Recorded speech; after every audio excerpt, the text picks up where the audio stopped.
Hey y'all, I'm Randy Robinson, and in this video I'm going to teach you how I live stream wedding videos using SlingStudio and LiveU Solo, as well as talk about audio, music, and more. But first, please consider subscribing and hitting the like button.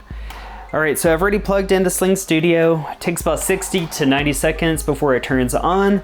Before we really dive in, I want to talk to you about the differences between a video switcher and an encoder. So a video switcher allows you to select between several inputs, cameras, computers, etc., and change the program output, what the viewer sees. An encoder, in the most basic terms, pushes the program out to YouTube, Facebook, etc. There are software-based encoders like OBS that require a computer, and then there are hardware encoders that are standalone units. One of the many great things about the SlingStudio is that it's both a video switcher and an encoder. Alright, so now that the light is solid blue, we can open up the SlingStudio app on my Mac. I'll explain why an iPad is better later, but for now I'll use this. The app is how you control the SlingStudio settings, including setting the bitrate, changing the Wi-Fi password, etc., as well as the controller to switch between camera inputs. Before I show you how to connect cameras to the SlingStudio, let me show you how a traditional video switcher works. So this is an ATEM Mini. It has 4 HDMI inputs, which is where you plug your cameras into, and it has 1 HDMI output, which by default is the program output. On a side note, with this model you would also need an encoder, whether that's OBS or something like the LiveU Solo, which I'll talk about later. Newer models have the ability to stream directly from the unit via Ethernet. Alright, so back to the HDMI inputs. The downside to this setup is that you're tied down. Typically you'd want to gaff your cables down so your guests don't trip over your cables. If you want to move around freely, the cables would be a tripping hazard. However, the SlingStudio is completely wireless. So this is a CameraLink. It wirelessly sends your camera's video to the SlingStudio using your camera's HDMI output. You can pair this to your SlingStudio using the console app. Because this is wireless, you're able to stand at the front row during the processional and capture the wedding party's faces as they walk down the aisle, and then easily move to the back after the father-daughter handoff. That's basically the only time I move around during a ceremony, but the other benefit is you don't have to run HDMI or SDI cables, which can take up to 30 to 60 minutes to set up and tear down. So the app allows you to view your camera inputs as well as set the preview and choose the program. After you have an input in the program out, you're able to go live. So we've covered video, but that's only half of the stream. Arguably more important is audio. There's the audio from the officiant and couple, and then there's the music. First, we're going to talk about the officiant and the couple. So I place a wireless lavalier on both the officiant and the groom. I don't worry about the bride because she stands close enough to the groom that her audio is able to be picked up by the groom's microphone. So I used to have the receiver of the wireless microphone going into a field recorder, but the problem I face is this forces you to stand close to the field recorder, so if I want to monitor the audio, I'm kind of tied down. My solution was to plug the receiver straight into my camera. That way I can turn the audio on or off and adjust the level straight from my SlingStudio app on my iPad. The officiant's mic would go into camera A and the groom's mic would go into camera B, and from the app you're able to mute and unmute the camera's audio as well as adjust the volume. Again, you can use a MacBook or an iMac to control the SlingStudio, but the benefit of an iPad is you're able to take your switcher and audio mixer with you to different cameras.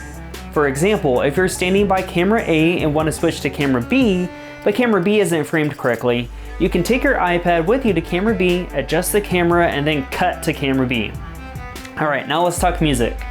If you're streaming to YouTube or Facebook, you need to make sure you're not playing any copyrighted music. I stream to YouTube, and from my experience, I've noticed that they can end a stream if they hear recorded copyright music. More than likely, they would just mute that section or place ads on your video.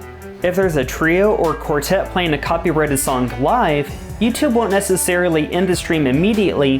However, the stream will either be muted during those portions or they will place ads over the video.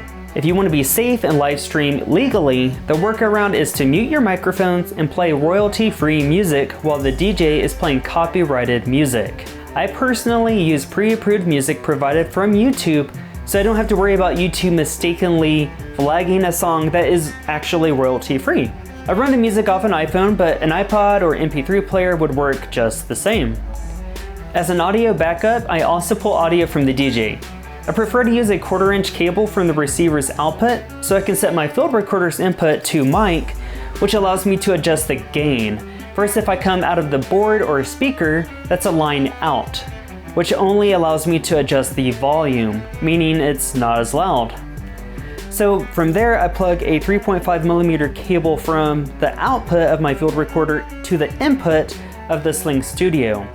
On my iPad, I turn the input's audio off, but I would turn it on should my wireless microphone stop working.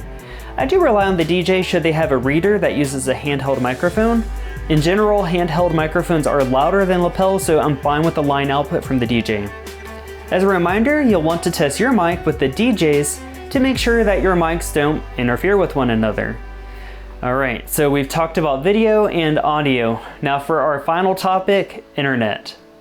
For YouTube, I recommend a minimum of 4 MB upload speed, with 7 to 8 being ideal. That said, I never rely on a venue's internet. It doesn't mean I don't use it, but it's never my primary internet source.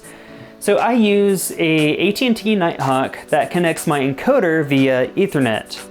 Where you place your modem is very important. I typically start by turning it on, walking around, and seeing where I can get the most bars. Think about it this way. If you're talking on the phone in the middle of a huge building made of cement and you're having a hard time hearing the person on the other side, what do? Usually walk outside or even close to a window. That's true for your modem as well. That doesn't mean your cameras, encoder, and your whole setup have to be by a window or outside, but maybe it means you need a 100-foot Ethernet cable to connect to your modem. With your internet, you could stop here and call it a day, but if you want reliability and redundancy, you need to invest in a LiveU Solo. The LiveU Solo is only an encoder, meaning it takes one video program output and pushes it to YouTube, but what sets it apart is it has bonding technology. It takes Ethernet, Wi-Fi, and 2 cellular data cards and combines the internet to create one strong, reliable connection. This means if one of your devices fails or overheats, the other 3 devices pick up the slack and keep your stream going. This also means that one of your devices doesn't need to have 4 to 8 megabytes upload speed, but it only needs 1 to 2, because you're essentially multiplying that number by 4. Now, if you're somewhere that doesn't have cell phone reception and the upload speed is 0, well, 0 times 0 is still 0, so you're out of luck. And that's pretty much it. Everything else is essentially the same as filming a non-live streaming wedding. I start with Cam A at the front row facing the back row so I can see the guests as the wedding party walk in, and then I cut to either camera B or C, which would be a shot of the bride or the groom. Then Cam A moves to the back row to film a 3-person shot, and that's it. Hopefully this was helpful. Leave a comment or a question below and I'll do my best to answer, or maybe make a follow-up video. Again, please consider subscribing, and thank you for watching.